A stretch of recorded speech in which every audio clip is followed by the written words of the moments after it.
বাবাকে একদিন বলেছিলাম, বাবা আমরা গরিব কেন? বাবা কোনো উত্তর দিতে পারেননি।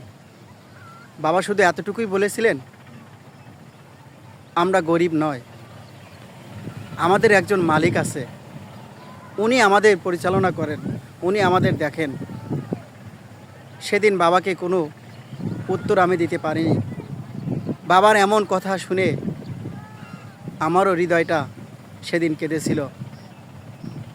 পরক্ষণে দেখলাম বাবার দিকে তাকিয়ে বাবার চোখের জল গড়িয়ে পড়ছে। জিজ্ঞেস করলাম, বাবা কি হয়েছে তোমার? তুমি কেন কাঁদছো? বাবা উত্তর দিয়ে বলল, আমি কাঁদছি না রে বাবা, চোখ দিয়ে এমনিতেই জল আসছে।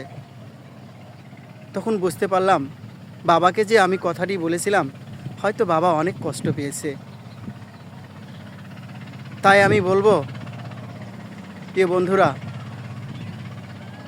ধনী হোক গরিব হোক, সেটা একমাত্র বিধাতারই খেলা।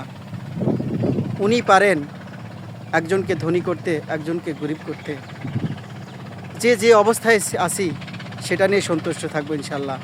যদি ভিডিওটি আমাদের ভালো লাগে, অবশ্যই লাইক কমেন্ট শেয়ার দিয়ে পাশে থাকবেন। ধন্যবাদ সবাইকে।